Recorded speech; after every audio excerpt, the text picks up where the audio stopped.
Yan na dyan. Bagat mo yun. Diretso ka.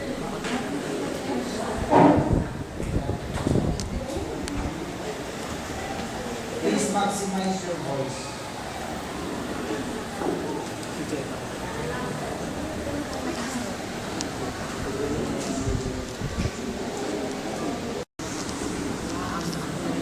Alam mo na kung gaano ko pinarespeto ang presidente ko. Hindi dapat ginawa yun sa akin.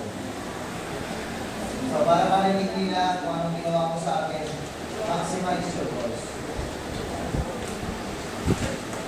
Pag hindi ako na-impress niyan, mabagsak talaga ko sa bahay.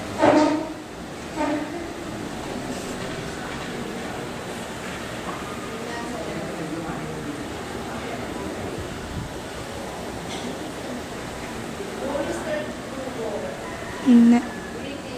Bakit sa akin na? And to all my classmates,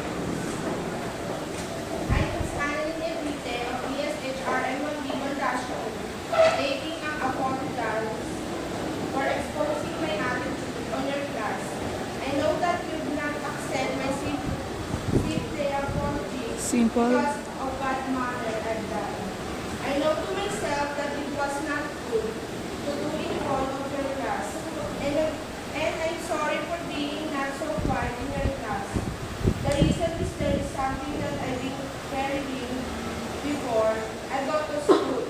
And another thing that I tried is I've been conceived to what you said that you've been a not a good instructor to us.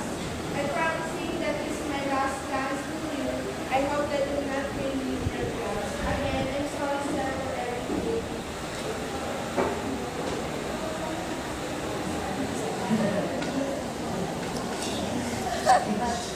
Na-touch.